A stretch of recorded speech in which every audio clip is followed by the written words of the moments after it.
अस्सलाम वालेकुम everyone. I hope you will be fine. Last lecture में हमने देखा कि किस तरह से 1857 में जंग आज़ादी होती है, किस तरह से बगावत होती है, ठीक है, फौज में, और किस तरह ब्रिटिश गवर्नमेंट जो है या ईस्ट इंडिया कंपनी उस बगावत को कुचल देती है। और इस तरह से होता यह है कि पूरे का पूरा इंडिया जो है वो ब्रिटिश के तसल्लुत में आ जाता है। और कब से कब तक रहता है ये? 1857 से लेके 1947 तक। ये वो दौर था जब सारे का सारा इंडिया जो है वो किसके तसल्लुत में था? ईस्ट इंडिया कंपनी के, ठीक है। लेकिन बाद में, शुरू में इनिशियली जो है वो ईस्ट इंडिया कंपनी थी, उसके बाद ब्रिटिश गवर्नमेंट ने 1858 में एक एक्ट पास किया और उसके बाद उसने डायरेक्टली इंडिया को अपने अंडर ले लिया।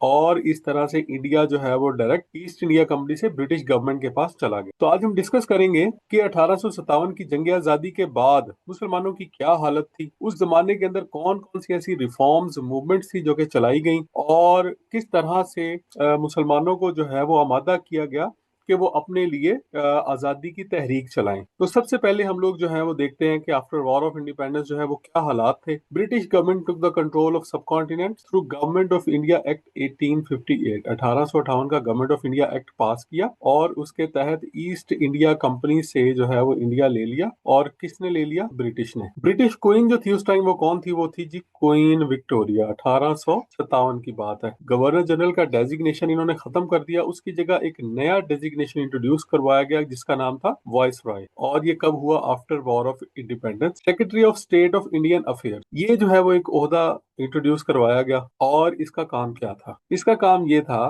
कि इस सेक्रेटरी ने कहाँ बैठना था? इसने इंग्लैंड में। और ये जो सेक्रेटरी है इसने लुक आफ्टर करना था तमाम इंडियन अफेयर्स को, ठीक है। और इसने जो है वो रिपोर्ट किसको करना था? ब्रिटिश पार्लियामेंट को। इसका मतलब है कि ये वॉइस रॉय से ऊपर था और पार्लियामेंट के नीचे था, ठीक है।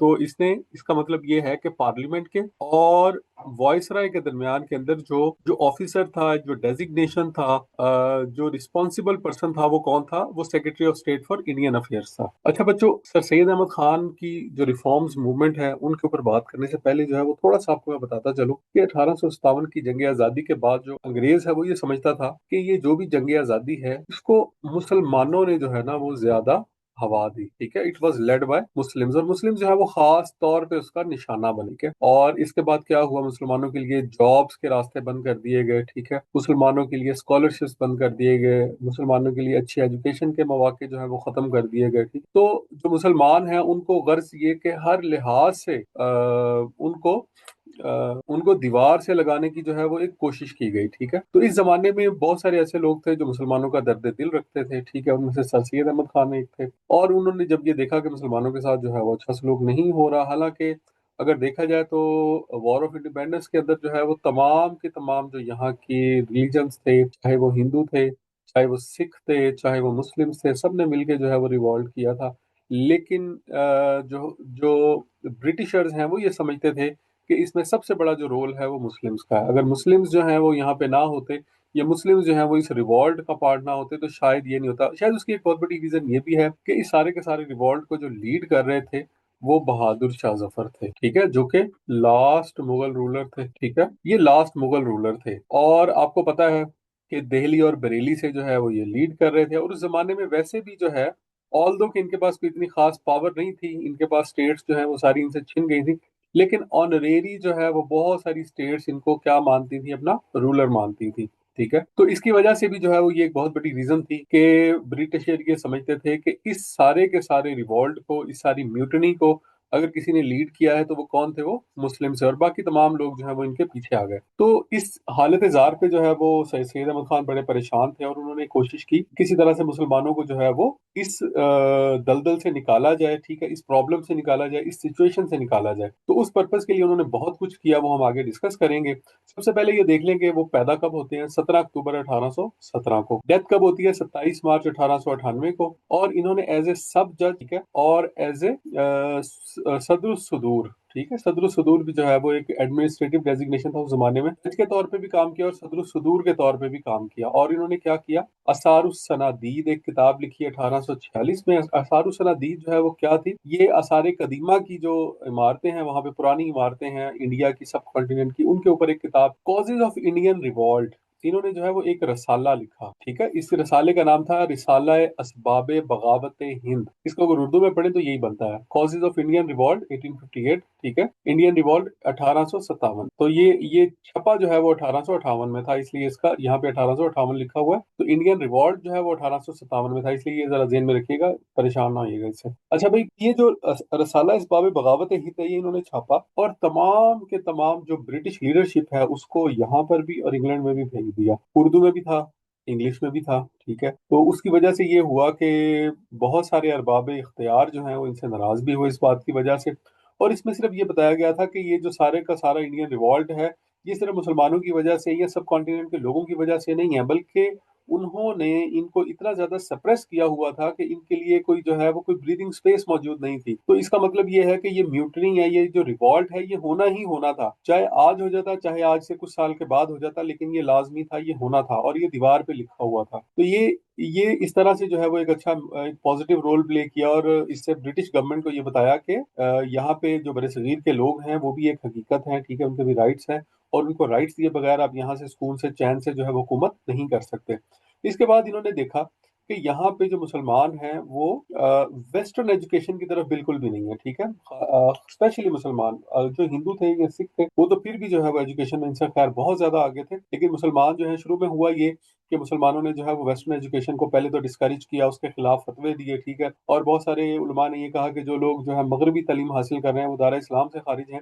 तो इन तमाम चीज़ों की वजह से ये हुआ कि मुसलमान जो है वो जदीद मगरबी तालीम से जो है वो दूर होते चले गए, और उस जदीद मगरबी तालीम से दूर होने की वजह से एक उसका नुकसान ये भी हुआ कि उनके लिए जो है वो जॉब के रास्ते बंद हो गए। उसके अलावा जदीद उलूम की बेस पे जो जो अपॉर्चुनिटीज थी वो उन सारी अपॉर्चुनिटीज से महरूम रह गए। तो इस पर्पज के लिए उन्होंने क्या किया कि मदरसा मुरादाबाद 1859 के अंदर, ठीक है, उसके बाद लॉयल मोहम्मडन्स ऑफ इंडिया 1816 के अंदर जो है वो इन्होंने एक तंजीम बनाई, जिसका मकसद क्या था, मुसलमानों को एक झंडे के जरिए के नीचे इकट्ठा करना और उनके हकूक के तहफ़्फ़ुज़ के लिए काम करना। इसी तरह से एक और स्कूल बनाया, वो गाजीपुर मदरसा था 1864 में। साइंटिफिक सोसाइटी बनाई, ये भी 1864 में बनाई, जिसका काम क्या था, ये ट्रांसलेशन सोसाइटी, ट्रांसलेशन इसका काम था। इसका काम ये था कि जो भी वेस्टर्न एजुकेशन है, वेस्टर्न लैंग्वेजेस के अंदर, चाहे वो लैटिन में है, चाहे वो इंग्लिश में है या किसी और लैंग्वेज के अंदर है, उसको क्या करना है, उसको कन्वर्ट करना है उर्दू लैंग्वेजेस में, उर्दू में या फिर उन लैंग्वेजेस के अंदर जो कि बरसगीर के अंदर या इंडिया के अंदर समझी जाती हैं। और क्या किया जी इन्होंने, अलीगढ़ इंस्टीट्यूट गजट निकाला, ये एक रसाला था अलीगढ़ इंस्टीट्यूट का 1866 में। तहजीबुल इखलाक जो है वो एक रसाला निकाला, ठीक है, तहजीबुल अखलाक, ये लोगों को इखलाकियात की तरबियत देने के लिए, लोगों की इखलाकी तरबियत के लिए जो है वो इसने एक बहुत बड़ा रोल प्ले किया 1870 में। खुतबात अहमदिया जो है वो इन्होंने यहाँ पे, असल में एक अंग्रेज था, उसने नबी पाक सल्लल्लाहु अलैहि वसल्लम की शान में नाउज बिल्ला गुस्ताखियां की थी, और उसकी वजह से बात अहमदिया के अंदर जो ये सर सैयद अहमद खान है, उन्होंने उन गुस्ताखियों को बहुत अच्छे तरीके से एड्रेस किया। उसके बाद क्या हुआ जी, अलीगढ़ स्कूल बनता है 1875 में, ठीक है। इनकी बहुत ज्यादा काविशों के बाद क्या करते हैं, ये अलीगढ़ स्कूल बनाने में कामयाब हो जाते हैं। उसके बाद ये सिविल सर्विस से रिटायर्ड हो जाते हैं 1876 में। फिर ये इसको कॉलेज की शक्ल दे देते हैं। लॉर्ड लिटन जो है वो क्या करता है, इसका इफ्तिताह करता है। अलीगढ़ कॉलेज है 1877 में बन जाता है, 75 में स्कूल, 77 में कॉलेज, और फिर अलीगढ़ यूनिवर्सिटी जो है वो 1920 में बनती है। लेकिन यूनिवर्सिटी बनने से पहले पहले ये होता है कि इनकी डेथ हो जाती है, कब, 1898 में। लेकिन अपना ये जो पौधा इन्होंने लगाया था अलीगढ़ स्कूल की शक्ल में, उसको यूनिवर्सिटी बनता हुआ ये ना देख सके, लेकिन इन्होंने जो पौधा लगाया था आखिरकार जो है वो अलीगढ़ यूनिवर्सिटी बन गया, और आज भी अलीगढ़ यूनिवर्सिटी इंडिया के अंदर मौजूद है। इसके अलावा सर सैयद अहमद खान जो है, इनको ब्रिटिशर के करीब जो है वो बहुत ही आला मुकाम हासिल था, ठीक है। जो वाइसराय की जो लेजिस्लेटिव काउंसिल है, जिन्होंने यहाँ पे इंडिया के लिए लेजिस्लेशन करनी थी, 1878 में ये इसके मेंबर्स भी बने। इसके अलावा मोहम्मदन एजुकेशनल कॉन्फ्रेंस जो है, ठीक है, ये भी जो है वो एक मुसलमानों का जो है वो एक ऐसा प्लेटफॉर्म था, एक ऐसी तंजीम थी, जिसके अंदर इन्होंने सारे मुसलमानों को इकट्ठा किया। 1886 के अंदर जो है वो इन्होंने इसको बनाया, ठीक है। और आगे चल के इसी मोहम्मदन एजुकेशनल कॉन्फ्रेंस के प्लेटफॉर्म से ही जो है वो ऑल इंडिया मुस्लिम लीग की बुनियाद पड़ी। इसके बाद है जी टाइटल ऑफ सर, जिसको नाइटहुड भी कहते हैं, 1888 में। यानी कि हम जो सर सैयद अहमद खान कहते हैं, तो ये कब मिला इनको, ये जो सर का खिताब है ये कब मिला, 1888 में।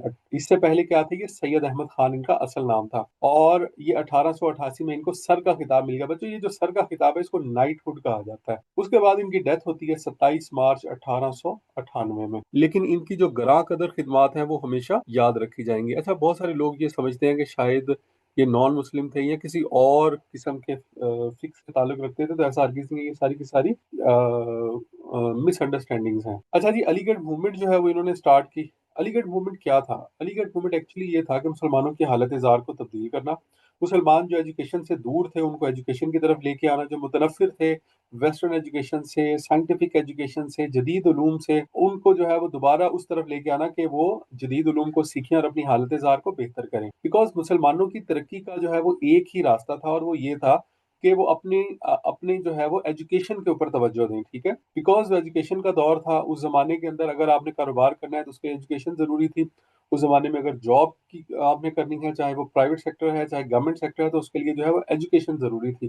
तो चूँकि मुसलमान एजुकेशन की तरफ नहीं आ रहे थे, तो इसलिए आहिस्ता-आहिस्ता जो है वो निग्लेक्ट होते चले जा रहे थे। तो बज़ाहिर ये लग रहा था कि शायद मुसलमानों को मौके नहीं मिल रहे, लेकिन on the other side it was also a reality कि मुसलमान जो है वो वेस्टर्न एजुकेशन की तरफ नहीं जा रहे थे। एक लंबे अरसे तक हमने हमने प्रिंटिंग प्रेस के ऊपर जो है वो पाबंदी लगाई रखी, उस पे फतवे दिए, ठीक है? उसके अलावा हमने वो तमाम चीज़ें जो कि टेक्नोलॉजी के थ्रू ओरिएंटेड हो रही थी, उनके ज़रिए उनके ऊपर हमने पाबंदी लगाई रखी, उनके ऊपर हमने फतवे दिए, और लोगों को इवन के यहाँ तक भी कहा गया कि साइंसी उलूम पढ़ने से जो लोग पढ़ेंगे उनका जो वो दायरा इस्लाम से खारिज हो जाएंगे, ठीक है? और उनका जो दीन है वो नाकिस हो जाएगा। तो ये सारी चीज़ें थी जिनकी वजह से मुसलमान जो है वो पीछे रह रहे थे। तो अलीगढ़ मूवमेंट जो है इसका एक बहुत बड़ा रोल जो है वो ये था कि मुसलमानों को दोबारा जो है वो मेन स्ट्रीम में लेके आया। अलीगढ़ स्कूल 1875 में बना, ठीक है? अलीगढ़ जो है वो एक शहर है यूपी, उत्तर प्रदेश, इंडिया के अंदर। कॉलेज 1877 में बना, लॉर्ड लिटन ने इसको इनॉग्रेट किया, और यूनिवर्सिटी जो है वो 1920 में बनी। फर्स्ट प्रिंसिपल जो थे वो कौन थे? हेनरी सिडॉन थे। ये सवाल भी पूछा जा चुका है। और फर्स्ट सेक्रेटरी जनरल जो है वो कौन थे जी? सर सैयद अहमद खान थे। आज भी जो है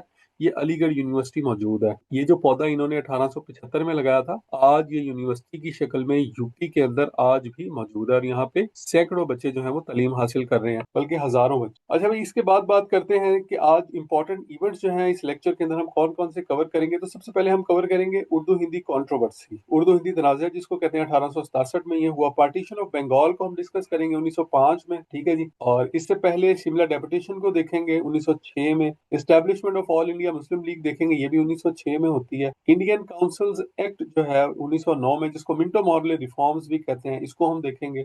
अनलमेंट of the partition of Bengal 1911 में होती है। कानपुर मॉस्क ट्रेजेडी 1913 में होती है, ये हम डिस्कस करेंगे। लखनऊ पैक्ट जो है 1916 में साइन होता है, इसको हम पढ़ेंगे। गवर्नमेंट ऑफ इंडिया एक्ट 1919 जिसको मॉन्टेग चैम्सफोर्ड रिफॉर्म्स भी कहते हैं। और खिलाफत मूवमेंट है 1919 से 1922 तक। और उसके अलावा रॉलेट एक्ट जो कि 1919 में पास हुआ, इसको भी हम डिस्कस करेंगे। नेक्स्ट क्या है जी हमारे पास? नेक्स्ट है साइमन कमीशन 1928 में। नेहरू रिपोर्ट 1928 में। जिन्ना के 14 पॉइंट्स जो कि नेहरू रिपोर्ट के जवाब में उन्होंने दिए थे, ये 1929 में।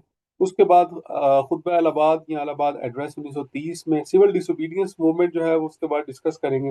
राउंड टेबल कॉन्फ्रेंस 1930 से 32 के दरमियान जो तीन हुई वो डिस्कस करेंगे। कम्युनल अवार्ड जो कि माइनॉरिटीज के लिए दिया गया था रमजे मैकडोनल्ड ने, उसको डिस्कस करेंगे। गवर्नमेंट ऑफ इंडिया एक्ट 1935 जो कि बड़ा मशहूर एक्ट था, इसको हम पढ़ेंगे। कांग्रेस की मिनिस्ट्रीज देखेंगे 1937 से 1939 के दरमियान हुई, जो कि इस गवर्नमेंट ऑफ इंडिया एक्ट 1935 के तहत जो इलेक्शंस हुए थे उसमें 2 साल के लिए कांग्रेस की मिनिस्ट्रीज बनी थी। फिर पीरपुर रिपोर्ट देखेंगे, इन मिनिस्ट्रीज ने क्या क्या जुल्म किया मुसलमानों के ऊपर या बड़े सगीर के लोगों के ऊपर, वो देखेंगे पीरपुर रिपोर्ट में। डायरेक्ट एक्शन डे, ये डायरेक्शन एक्शन नहीं है, sorry, this is direct act, ये है जी डायरेक्ट एक्शन, रास्त इकदाम इसको कहते हैं। और उसके बाद लाहौर रेजोल्यूशन 1940। इसके बाद है जी हमारे पास इलेक्शंस 1945-46। क्रिप्स मिशन आ जाता है 1942 में, ठीक है। और उसके बाद कैबिनेट मिशन है 1946 में। 3 जून प्लान 1947 का है, और रेड क्लिफ अवार्ड 1947 का। And then the making of Pakistan in 1947, ठीक है।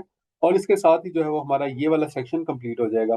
इसके बाद लास्ट सेक्शन हमारा रह जाएगा, जिसके अंदर हम क्या पढ़ेंगे? 1947 से लेके 2025 तक की पॉलिटिकल एंड कॉन्स्टिट्यूशनल डेवलपमेंट। तो इसके साथ ही जो है वो हमारी इंडो पाक हिस्ट्री या पाकिस्तान अफेयर्स जो है वो सारे का सारा कंप्लीट हो जाएगा। ठीक है, तो हमारा जस्ट एक पोर्शन रह गया है, उसके अलावा जो है वो हम मैक्सिमम हमने कवर कर लिया है। तो सेकेंड लास्ट जो है वो हम कर रहे हैं, जो कि 1857 से लेके 1947 तक का है। तो ये हमारा कंटिन्यू है, और इसके बाद जो लास्ट है वो हम 1947 से लेके 2025 तक का पढ़ेंगे। और इसके साथ ही हमारी ये जो हिस्ट्री है ये कंप्लीट हो जाएगी। जो बच्चे हमारे नोट्स लेना चाह रहे हैं वो एडमिन से इस नंबर पे रब्ता कर सकते हैं। ये मैं नंबर आपके साथ शेयर कर देता हूँ। ये एडमिन का व्हाट्सएप नंबर है, तो इस नंबर पे आप व्हाट्सएप करेंगे तो इस पे आप अपनी रजिस्ट्रेशन करवा सकते हैं। अगर आप वन पेपर जीके की प्रिपरेशन करना चाह रहे हैं, ठीक है, या आप किसी भी गवर्नमेंट जॉब की प्रिपरेशन करना चाह रहे हैं, तो यहाँ पे आप अपनी रजिस्ट्रेशन करवा के नोट्स भी हासिल कर सकते हैं और इसकी प्रिपरेशन भी कर सकते हैं। तो आई होप आज के इस लेक्चर ने आपके नॉलेज में इजाफा किया होगा। Wish you all the best. Allah Hafiz.